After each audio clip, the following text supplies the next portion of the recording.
After spending much of the week away from Dunedin, the Blue Jays are back for consecutive weekend games here at Florida Auto Exchange Stadium with Michael Grange. I'm Arash Madani on Sportsnet.ca.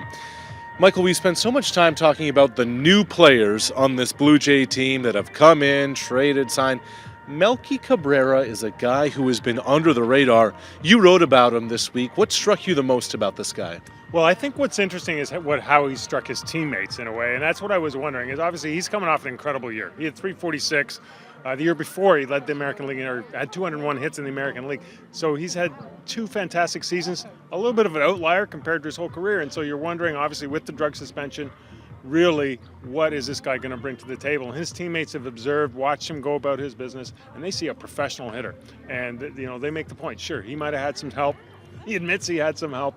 But you got to hit that ball in the first place, and he's really impressed his teammates with his approach, his professionalism, and they're hoping they can get something that they've had the last couple. He's given to teams his last couple of years. And that's the interesting part to me, because the Giants, after the suspension, could have brought him back, but the San Francisco organization decided not to.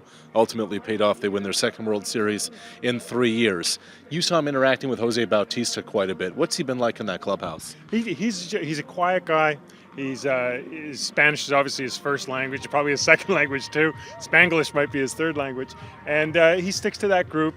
Jose Bautista is obviously taking them in their lockers together. They spent a lot of time together. That's one of the reasons he was eager to come to the Blue Jays. He knows Jose Bautista from Winter Ball, Edwin Encarnacion, he knows John Gibbons. And he knows John Gibbons. And John Gibbons, he was the bench coach in Kansas City in 2011. He had his first breakout year. And he was, he just said, look, he was a guy you wanted at the plate in key situations. He would get something done. And Chad Mottola, hitting coach, he's been struck.